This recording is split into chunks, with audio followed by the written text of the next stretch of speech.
اعوذ باللہ السمیع العلیم من الشیطان اللعین الرجیم بسم اللہ الرحمن الرحیم الحمد للہ وکفی والسلام علی عبادہ الذین اصطفی اما بعد فقد قال اللہ سبحانہ وتعالی فی محکم کتابہ المبین بسم اللہ الرحمن الرحیم الحمد للہ رب العالمین الرحمن الرحیم مالک یوم الدین ایاک نعبد و ایاک نستعین اہدنا الصراط المستقیم صراط الذین انعمت علیہم غیر المغضوب علیہم ولا الضالین۔ عزیزان محترم، اس سورہ مبارکہ کے ذیل میں ہمارا پچھلا سلسلہ گفتگو اس منزل پر اختتام پذیر ہوا تھا کہ پروردگار عالم نے آواز دی الحمد للہ رب العالمین، حمد ہے اس اللہ کے لیے جو عالمین کا پروردگار ہے، ساری تعریفیں اور ساری حمد اس کے لیے مخصوص ہے۔ الرحمن الرحیم، وہ رحمان ہے، وہ رحیم ہے۔ رحمان احتیاج کو دیکھ کے دینے والا، چونکہ عالمین کی پرورش کا ذمہ دار ہے اس لیے لفظ رحمان کو اس کے ساتھ رکھا۔ رحیم عمل کو دیکھ کے دینے والا، چونکہ مالک یوم الدین ہے، روز جزا کا مالک ہے، اس لیے رحیم کو اس کے ساتھ رکھا۔ مالک یوم الدین، دین کے دن کا مالک یعنی قیامت کا اور روز حشر کا مالک ہے۔ تو جیسا کہ میں نے آپ کی خدمت میں عرض کیا کہ رب العالمین جہاں جہاں تک اسپیس ہے اور مکان ہے وہاں وہاں تک اس کی ربوبیت ہے۔ مالک یوم الدین، جہاں تک یہ سیار زمانہ جائے، مشرق مغرب شمال جنوب فوق تحت، یہ عالمین میں ہے۔ ماضی حال مستقبل یہ یوم الدین کے اندر شامل ہے، لفظ یوم کے اندر شامل ہے۔ تو جہاں جہاں تک زمانہ جائے اس کی مالکیت ہے، اور جہاں جہاں تک مکان جائے اس کی ربوبیت ہے، یعنی زمان و مکان دونوں اس کے کنٹرول میں ہیں۔ اس منزل پر یہ بات نامناسب نہیں ہوگی کہ میں آپ کی خدمت میں عرض کروں کہ عرفاء نے یہ لکھا کہ کتابیں دو ہیں۔ بھئی کتاب کے معنی یہ ہے کہ انسان اپنے ما فی الضمیر کا اظہار کر دے، جو اس کے ذہن میں ہے وہ کتاب کے ذریعے دوسروں تک پہنچا دے۔ تو اب اگر وہ ما فی الضمیر تحریر کے ذریعے آ جائے وہ کتاب ہے، اگر پینٹنگ کے ذریعے آ جائے وہ کتاب ہے، اگر کسی اور ذریعے سے وہ ما فی الضمیر آپ واضح کر دیں تو وہ ہے کتاب۔ تو پروردگار عالم کی دو کتابیں ہیں، ایک ہے کتاب تدوین یعنی قرآن مجید، اور ایک ہے کتاب تکوین یعنی یہ پوری کائنات، یعنی ہر سیارے کا جو وسیع میدان ہے وہ اس کے ورق ہیں، ہر سمندر کی جو موج ہے وہ اس کی سطریں ہیں، ہر ذرہ ریگزار کا وہ اس کے نقطے ہیں۔ تو کتاب تکوین بھی ہے اور کتاب تدوین بھی ہے۔ کتاب تکوین سے مراد کائنات، کتاب تدوین سے مراد قرآن مجید۔ قرآن مجید کا جو آغاز ہے وہ ہے بسم اللہ الرحمن الرحیم، شروع کرتا ہوں میں اللہ کے نام سے، یا سہارا اللہ کے نام کا جو رحمان بھی ہے اور رحیم بھی ہے۔ تو آغاز اس کتاب کا، اللہ تو ذاتی نام ہے نا اس کا، ذاتی نام کے بعد جس صفت کو پروردگار عالم نے اس کتاب کے آغاز کے لیے منتخب کیا وہ ہے رحمانیت اور رحیمیت، یعنی قرآن مجید کا اور کتاب تدوین کا آغاز ہے رحمانیت سے۔ تو اب یہ جو کتاب تکوین ہے، یہ کائنات، اس کا آغاز کس شے سے ہے یا نہیں؟ قابل غور بات۔ بھئی قرآن کا آغاز اللہ کے ذاتی نام کو ہٹا لیں، لفظ اللہ کو، تو ذاتی نام کو ہٹانے کے بعد رحمان اور رحیم، تو آغاز کیا اس نے اپنی کتاب کا رحمانیت اور رحیمیت سے۔ تو اس کائنات کا جو آغاز کیا وہ کس شے سے کیا؟ تو مشہور سی بات ہے نا کہ پیغمبر اکرم صلی اللہ علیہ وآلہ وسلم نے ارشاد فرمایا کہ اول ما خلق اللہ نوری، سب سے پہلے اللہ نے میرے نور کو خلق کیا۔ تو بھائی جب قرآن مجید کا آغاز رحمت سے ہے تو پھر کائنات کا آغاز نور محمد سے کیوں ہے، رحمت سے کیوں نہیں ہے؟ تو اسی دن کے لیے تو سورہ انبیاء میں آواز دی تھی وما ارسلناک الا رحمتا للعالمین، حبیب ہم نے تمہیں عالمین کے لیے رحمت بنا کے بھیجا ہے۔ تو پروردگار رب العالمین ہے، اس کا حبیب رحمت للعالمین ہے۔ تو اب میری اس بات کو قیامت تک کے لیے یاد رکھیے گا کہ جہاں جہاں تک عالمین جائے وہاں وہاں تک خدا کی ربوبیت بھی جائے اور محمد عربی کی رحمت بھی ساتھ میں جائے۔ تو یہ تو ہے اس کے حبیب کا اسپیس کے اوپر کنٹرول، مکان کے اوپر کنٹرول۔ اور اب زمانے کے لیے پروردگار نے آواز دی نا مالک یوم الدین، یعنی جہاں جہاں تک زمانہ جائے اس کی مالکیت ہے، اور اب سورہ مائدہ میں اپنے حبیب کے لیے آواز دی، فَكَيْفَ إِذَا جِئْنَا مِن كُلِّ أُمَّةٍ بِشَهِيدٍ وَجِئْنَا بِكَ عَلَى هَؤُلَاءِ شَهِيدًا، حبیب قیامت کے دن ہم سارے انسانوں پر گواہ بنا کے لائیں گے، جتنی بھی امتیں گزر گئیں، جتنی بھی امتیں آنے والی ہیں، ان سب پر ان کی قوموں کے لوگ، انبیاء مرسلین ہدایت کرنے والے گواہ بن کے آئیں گے، وَجِئْنَا بِكَ عَلَى هَؤُلَاءِ شَهِيدًا، اور حبیب ان سب کے اوپر تجھے گواہ بنائیں گے۔ تو پیغمبر اکرم کے لیے بھی ماضی، حال اور مستقبل تین الگ الگ اشیاء نہیں ہے، بلکہ ایک ہی شے ہے جس کا نام ہے زمانہ، اور وہ ایک نگاہ میں پیغمبر کے سامنے ہے، وہ ماضی ہو، وہ حال ہو، یا وہ مستقبل ہو۔ تو اپنی ربوبیت کا اعلان کیا، رحمانیت اور رحیمیت کا اعلان کیا، اس کے بعد مالکیت کا اعلان کیا، اور مالکیت کے اعلان کے بعد بے اختیار آواز دی بندوں کو کہ تم اس طریقے سے کہو، ایاک نعبد، پروردگار ہم فقط اور فقط تیری عبادت کرتے ہیں، وایاک نستعین، اور پروردگار ہم فقط اور فقط تجھ سے مدد طلب کرتے ہیں۔ یہ فقط اور فقط کا لفظ میں نے کہاں سے اضافہ کیا؟ ایاک، اگر جملہ ہوتا نعبدو کا، پروردگار ہم تیری عبادت کرتے ہیں، تو اس میں فقط نہیں تھا، تیری عبادت کرتے ہیں، لیکن اگر اسی جملے کو بدل دیا جائے ایاک نعبدو، تو اس کا ترجمہ ہوگا فقط اور فقط تیری عبادت کرتے ہیں، اور ایاک نستعین، ہم فقط اور فقط تجھی سے مدد چاہتے ہیں، کسی اور سے مدد نہیں چاہتے۔ اب عجیب و غریب بات یہ ہے کہ ان دو جملوں کے فوراً بعد پروردگار نے انسانیت کو ایک دعا سکھلائی، اہدنا الصراط المستقیم، ہماری ہدایت کا پروردگار سیدھے راستے کی طرف، یہی ہے نا۔ تو اب ذرا آپ تصور فرمائیں کہ اس سورہ حمد میں انسانیت کو دعا کا کیا سلیقہ بتلایا گیا۔ دیکھیے عرفا نے لکھا ہے، بڑے پہنچے ہوئے لوگوں نے، عرفا سے مراد جو واقعی ڈوبے ہوئے ہیں علوم قرآن کے اندر، انہوں نے لکھا کہ قرآن میں دعا ہے اہدنا، ہماری ہدایت کر، اور اس کے فوراً بعد جو سورہ ہے اس میں ہے بسم اللہ الرحمن الرحیم، الف لام میم ذالک الکتاب لا ریب فیہ ھدی للمتقین، یہ کتاب ہے، اس میں کوئی شبہ نہیں ہے، اور یہ متقین کے لیے ہدایت ہے۔ یعنی ابھی ہم دعا مانگ رہے تھے کہ ہماری ہدایت کر، اور ابھی پورا قرآن جواب دعا کے طور پہ آ گیا کہ یہ ہے تمہارے لیے ہدایت۔ تو یعنی یہ جو دعا ہم نے مانگی اہدنا الصراط المستقیم، یہ اگر فوراً قبول نہ ہوتی تو ھدی للمتقین فوراً بعد نہ ہوتا نا، فوراً اگر قبول نہ ہوتی تو سورہ حمد ہے دعا، سورہ حمد ہے دعا، اور پورا قرآن اس کے علاوہ جو ہے وہ ہے جواب دعا کہ ہم نے تمہاری دعا قبول کی، اور یہ ہے ھدی للمتقین۔ اچھا، تو اب سورہ حمد دعا ہے، تو اب دعا کے آداب کیا بتلائے اس پورے سورے میں، ایک سرسری جائزہ، اور دعا کے شرائط اور اصول کیا طے کیے پروردگار نے۔ شروع ہوا سہارا اللہ کے نام کا جو رحمان اور رحیم ہے، ساری تعریفیں سزاوار ہیں اس اللہ کے لیے جو عالمین کا پالنے والا ہے، وہ رحمان بھی ہے، وہ رحیم بھی ہے، تعریفیں ہو رہی ہیں نا۔ مالک یوم الدین، وہ قیامت کے دن کا مالک ہے، یہاں تک تعریف حمد و ثنا پروردگار عالم کی، اور اس کے بعد اپنی وفاداری کا اعلان، ایاک نعبد، پروردگار ہم فقط تیری عبادت کرتے ہیں، وایاک نستعین، اور پروردگار ہم فقط تجھ سے مدد مانگتے ہیں، وفاداری کا اعلان ہو گیا، اور اس کے بعد دعا اہدنا الصراط المستقیم۔ تو ادب دیا کہ اگر خدا کی بارگاہ میں کسی دعا کو قبول کروانا ہے تو پہلے اس کی ثنا و صفت کرو، پھر اپنی وفاداری کا اعلان کرو، اور اس کے بعد اپنی دعا مانگو۔ یقیناً وہ دعا منصب قبولیت پر فائز ہوگی۔ یہ سلیقہ اگر برتا جائے دعا کا تو یقیناً پروردگار عالم اس دعا کو قبول فرمائے گا۔ تو یہ سلیقہ دیا، لیکن جب وفاداری کا اعلان ہوا تو کن جملوں کے ساتھ؟ ایاک نعبد، پروردگار ہم فقط تیری عبادت کرتے ہیں، فقط اور فقط تیری عبادت۔ سورہ بنی اسرائیل میں آواز دی نا، وقضى ربک الا تعبدوا الا ایاہ، اللہ نے، تمہارے رب نے یہ فیصلہ کر لیا ہے کہ اس کے علاوہ کسی اور کی عبادت نہیں کرو گے۔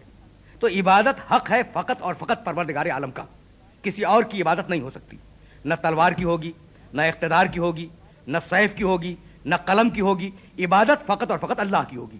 اب جب آپ نے یہ طے کر لیا کہ عبادت فقط اللہ کی ہوگی تو اب جابر حکمران کی عبادت تو نہیں ہوگی نا۔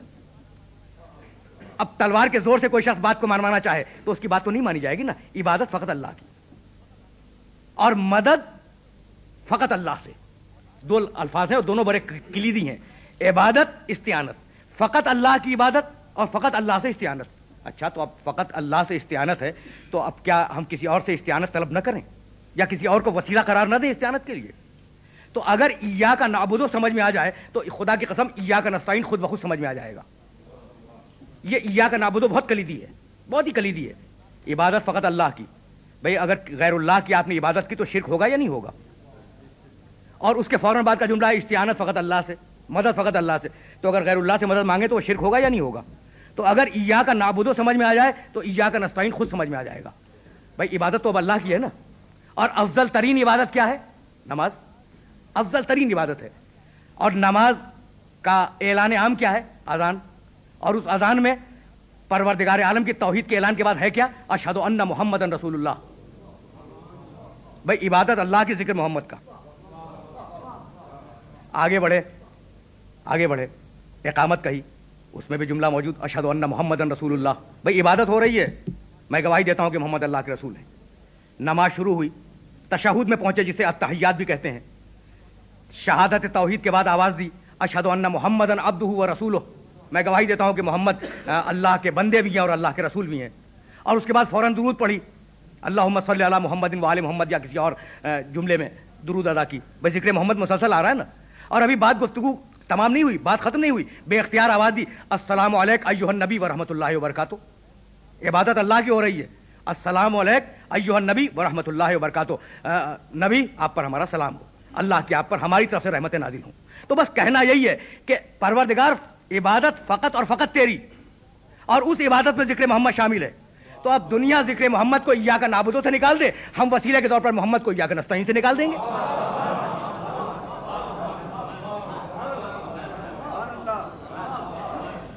تو ایاک نعبدو و ایاک نستعین، پروردگار فقط اور فقط تیری عبادت ہوگی، اور پروردگار ہم فقط اور فقط تجھ سے مدد مانگیں گے.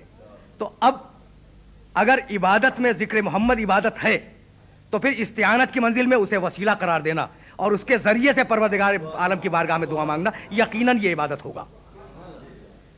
وفاداری کا اظہار کیا، اور وفاداری کے اظہار کے بعد بے اختیار دعا کے جملے سکھلائے اہدنا الصراط المستقیم. پروردگار ہماری ہدایت کر صراط مستقیم کی طرف. میری ہدایت کر نہیں، جمع کا صیغہ ہے اہدنا الصراط المستقیم. پروردگار ہماری ہدایت کر. یعنی اگر جملہ یہ ہوتا کہ میری ہدایت کر تو آیت اور سورہ انفرادی بن کے رہ جاتے، اجتماعی شعور اجاگر نہ ہوتا. بھئی اگر ایک انسان کی ہدایت ہو بھی جائے تو گمراہی کے پورے جنگل میں وہ ٹمٹماتا ہوا دیا کیا کرے گا؟ اس لیے اجتماعی ہدایت کی دعا سکھلائی کہ پورے معاشرے کی ہدایت فرما، پوری انسانیت کی ہدایت فرما، ہماری ہدایت فرما. اہدنا الصراط المستقیم. پروردگارہ تو ہدایت فرما. تو جب تک مسلمان تو ہدایت فرما، اہدنا کوئی اور ہدایت نہ کرے، پروردگار تو ہماری ہدایت فرما صراط مستقیم کی طرف. تو جب تک مسلمان دنیا میں اس آیت کو دہراتے رہیں گے کہ پروردگار تو ہماری ہدایت فرما، اس وقت تک یہ بات ثابت ہوتی رہے گی کہ ہادی اور ہدایت اس کی طرف سے آتے ہیں، خود نہیں بنائے جاتے. کوئی وحی کا دعویٰ کر دے، کوئی الہام کا دعویٰ کر دے، کوئی نبی بننے کا دعویٰ کرے، نہیں، ہادی اور ہدایت ادھر سے آئے گی. ہم خود وحی و الہام کا دعویٰ نہیں کر سکتے، ہم خود صاحب کتاب ہونے کا دعویٰ نہیں کر سکتے. اہدنا الصراط المستقیم. پروردگار ہدایت کر صراط مستقیم کی طرف. صراط الذین انعمت علیہم. اب شخصیتیں سامنے آ رہی ہیں، ان کا راستہ جن پر تو نے اپنی نعمتیں نازل کی. بھئی یہ ہیں کون؟ یہ کن کے راستے کو پروردگار عالم نے منعم علیہم کا راستہ قرار دیا ہے؟ تو چلیں پھر قرآن سے پوچھیں کہ یہ کون ہے جن پر نعمتیں اللہ کی آئی ہیں. سورہ نساء میں آواز دی وَمَن يُطِعِ اللَّهَ وَالرَّسُولَ فَأُولَٰئِكَ مَعَ الَّذِينَ أَنْعَمَ اللَّهُ عَلَيْهِم مِّنَ النَّبِيِّينَ وَالصِّدِّيقِينَ وَالشُّهَدَاءِ وَالصَّالِحِينَ وَحَسُنَ أُولَٰئِكَ رَفِیقًا. جو بھی ایبسولوٹ اطاعت کرے، مکمل اطاعت کرے خدا کی اور رسول کی، تو ایسا اطاعت کرنے والا قیامت کے دن نعمت پانے والوں کے ساتھ ہوگا. وہ نعمت پانے والے کون ہیں؟ نبیین ہیں، صدیقین ہیں، شہداء ہیں، صالحین ہیں. تو یہ ہیں نعمت پانے والے. اور ہم نے دعا مانگی سورہ حمد میں اہدنا الصراط المستقیم صراط الذین انعمت علیہم. پروردگار ان کے راستے پہ ہمیں چلا اور ان کے راستے کی ہمیں ہدایت کر جو تیرے نعمت پانے والے ہیں، جنہوں نے تجھ سے کسب نعمت کیا. وہ انبیاء ہیں، وہ شہداء ہیں، وہ صدیقین ہیں، وہ صالحین ہیں. اور اب اس کے بعد بے اختیار آواز دی غیر المغضوب علیہم ولا الضالین. پروردگار وہ نہیں جن پر تیرا غضب آیا ہے، اور وہ لوگ نہیں جو گمراہ ہیں. دیکھیے عزیزان محترم، دو قسم کے افراد قیامت تک بھٹکے رہیں گے. ایک وہ جو راستہ جانتا ہو منزل نہ جانتا ہو، اور دوسرا وہ جو منزل جانتا ہو راستہ نہ جانتا ہو. بھائی دو ہی قسم کے لوگ ہیں نا. آپ کہیں تشریف لے جانا چاہتے ہیں اور آپ کو وہ گھر تو معلوم ہے لیکن وہاں تک پہنچنے کا راستہ نہیں معلوم, تو زندگی بھر نہیں پہنچیں گے. اور آپ کو راستہ معلوم ہے اور وہ گھر نہیں معلوم, تو زندگی بھر وہ پہنچ کے قریب دائیں بائیں گھومتے رہیں گے. تو دو قسم کے لوگ ہوتے ہیں, ایک وہ جو راستہ نہ جانتا ہو منزل جانتا ہو, اور دوسرا وہ جو منزل نہ جانتا ہو راستہ جانتا ہو. تو جو راستہ نہیں جانتا وہ ہے بھٹکا ہوا, اور جو راستہ جانتا ہے اور پھر منزل تک نہیں پہنچ رہا ہے وہ ہے مجرم. بھائی جب راستہ تم نے پا لیا ہے تو جب راستے کو پا چکے ہو تو راستے سے ہوتے ہوئے منزل تک تو پہنچ جاؤ, یعنی اس لمٹ تک. وہاں پوچھ لو گے کہ کون سا گھر ہے, تو وہ بھٹکا ہوا نہیں ہے. بھٹکا ہوا وہ ہے جو راستے کو نہ جانتا ہو, منزل کو جانتا ہو لیکن راستے کو نہ جانتا ہو, وہ ہے بھٹکا ہوا. اور جو منزل کو جانے اور راستے کو, جو منزل کو نہ جانے اور راستے کو جانتا ہو, وہ بھٹکا ہوا نہیں, وہ مجرم ہے, اس لیے کہ منزل کو پہچان رہا ہے اور اسے اس تک پہنچنے میں بہت آسانی ہوگی. تو جو عزیزان محترم توجہ فرمائیے گا, جو راستے کو نہ جانے اور منزل کو جانے ایک قسم, جو منزل کو نہ جانے اور راستے کو جانے یہ دوسری قسم. تو جو راستے کو نہیں جانتا ہے وہ قیامت تک بھٹکتا ہی رہے گا راہوں کے اندر, اور وہ ہے گمراہ. اور جو راستے کو جانتا ہے اور منزل تک پہنچ سکتا ہے اور پھر منزل تک نہ جائے وہ ہے مجرم. گمراہ نہیں ہے اس لیے کہ استطاعت تو ہے, راستہ جان رہا ہے, وہ پہنچ سکتا ہے منزل تک, پوچھیے کہ صحیح, وہ منزل تک پہنچ سکتا ہے. تو یہی فرق پروردگار عالم نے قرار دیا سورہ حمد کے اندر. اب واپس چلیں پھر سورہ حمد کی طرف کہ پروردگار ضالین وہ ہیں جو راستہ ہی نہیں جانتے تھے, وہ بھٹک رہے ہیں, اور مغضوب علیہم وہ ہیں جن پر تیرا غضب نازل ہوا ہے جو راستے کو جان رہے تھے لیکن منزل تک جانا نہیں چاہ رہے تھے. تو اب یہاں دو کیٹیگریز اور دو گروہ واضح سامنے رکھ دیے کہ ایک ہے مغضوب اور ایک ہے مطلوب. تو خبردار مغضوب کی طرف نہ جانا, مطلوب کی طرف جانا. اور وہ مطلوب وہ ہیں جن کے اوپر پروردگار عالم نے اپنی نعمتیں تمام کی ہیں. تو اس پورے سورے سے جو ہمیں درس ملا وہ درس یہ کہ یہ ہے تلخیص قرآن مجید کی, یہ ہے خلاصہ پورے قرآن مجید کا. اور اس خلاصے میں پروردگار عالم نے آغاز گفتگو میں وہ 5 اسماء گرامی رکھے جو انسان کی پوری زندگی پہ محیط ہیں. اب میں تقریر کو اپنی آخری منزلوں سے قریب کر رہا ہوں. دیکھیے بسم اللہ الرحمن الرحیم آغاز. اس آیت کو ذرا سا الگ رکھ دیں, یہ آغاز ہے. الحمدللہ رب العالمین, حمد ہے اس اللہ کے لیے جو عالمین کا رب ہے. ربوبیت, اور اس سے پہلے کیا لفظ تھا, للہ, الوہیت. تو دو لفظ آگے نا, الوہیت اس سے پہلے ہے اور پھر ربوبیت. الرحمن الرحیم, رحمانیت رحیمیت. مالک یوم الدین, مالکیت. تو 5 الفاظ شروع میں رکھے, الوہیت, ربوبیت, رحمانیت, رحیمیت, مالکیت. یہ ہے قرآن مجید کا آغاز. اور اب چلیں قرآن مجید کے اختتام پر, بالکل آخری سورہ بسم اللہ الرحمن الرحیم. قل اعوذ برب الناس ملک الناس الہ الناس من شر الوسواس الخناس الذی یوسوس فی صدور الناس من الجنۃ والناس. بھائی قرآن کا آغاز ہے اسم خدا سے اور قرآن کا اختتام ہے انسان پر. تو بتانا یہ تھا کہ خدا سے انسان تک جو صراط مستقیم ہے وہی یہ درمیان کا قرآن مجید. خدا سے انسان تک جو صراط مستقیم بنی ہوئی ہے وہ یہ ہے قرآن مجید جو سورہ بقرہ سے والناس تک جا رہا ہے. تو قل اعوذ برب الناس ربوبیت, ملک الناس ملوکیت, الہ الناس الوہیت. اب 5 نام رکھے سورہ حمد کے اندر اور 3 نام رکھے سورہ والناس کے اندر اور ترتیب کے ساتھ رکھے. تو عزیزان محترم میری گفتگو اس منزل پر اختتام پذیر ہو جائے گی اگر میں اس میسج کو کنوے کر سکا. دیکھیے سورہ والناس میں کیا ہے, قل اعوذ برب الناس ربوبیت, ملک الناس ملوکیت, الہ الناس الوہیت. ربوبیت کے معنی کیا ہے, رب. رب کے معنی پالنے والا, پرورش کرنے والا, احتیاج کو پورا کرنے والا. ملک کے معنی کیا ہے, ملک کے معنی بادشاہ, حاکم, آقا, مالک, یہ ہے ملک. الہ کے معنی کیا ہے, وہ ذات جو لائق عبادت ہو, وہ ذات جو لائق عبادت ہو. تو ترتیب پہ نگاہ رکھیے گا. پہلے رکھا ہے ربوبیت کو, رب الناس, قل اعوذ برب الناس. پھر رکھا ملوکیت کو, ملک الناس. اور پھر رکھا الوہیت کو, الہ الناس. بھائی اس ترتیب میں کوئی نہ کوئی راز تو ہوگا نا, اور اسی راز سے ہم سورہ حمد کے ان الفاظ کی طرف واپس جائیں گے. تو عزیزان محترم انسان کی زندگی کے 3 بڑے ادوار ہیں, بچپنا, جوانی, بڑھاپا. بھائی یہی تو ہے نا.